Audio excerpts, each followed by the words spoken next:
Элим барысында кайрымдуулук фонду аркылуу Германия диаспорасы атайын медицина кызматкерлерине ушундай жардам көргөзгөн. Бул кеп айында болсо больницанын өзүнө, бул пульс таксометрди ар бир врачтын өзүнүн жеке менчигине.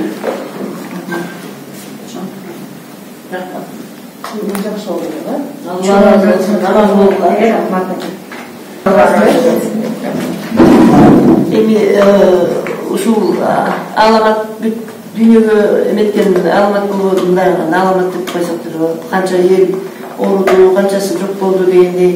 Анан ушу ар кайсы жерде жашаган өзүбүздүн кыргыз жигиттери көп эле жардам берип атат. Ошонун ичине ушу Германия диаспорасы дагы силер мындай бул биринчи жардамыңар эмес болуш керек, бир канча жардам берген болушуңар керек. Ошо силерге чоң рахмат.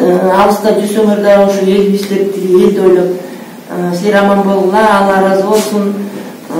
Жардамыңыздар ар дайым колдонобуз, силерди ойлоп эстеп жүрөбүз. Чоң рахмат, өзүңөр аман болгула. Элибиз оорубасын, ушу оору кайра кайталанып келбесин. Саламатсыздарбы?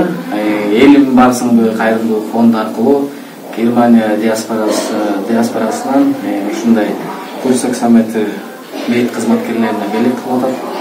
Алды ушуну кабыл алганыңызга эң чоң рахмат.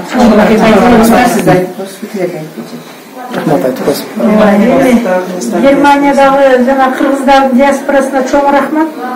Бизди медиктерди эстеп, оорукунда бизге азыркы убакта мындай керектүү пульсоксиметр аппарат менен жабдып атканына ишиңер ийгиликтүү болсун. Ошол жакта алыста жүргөн балдар дагы аман эсен болсун, иштери ийгиликтүү болсун.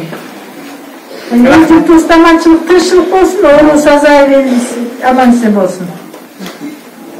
Чоң рахмат.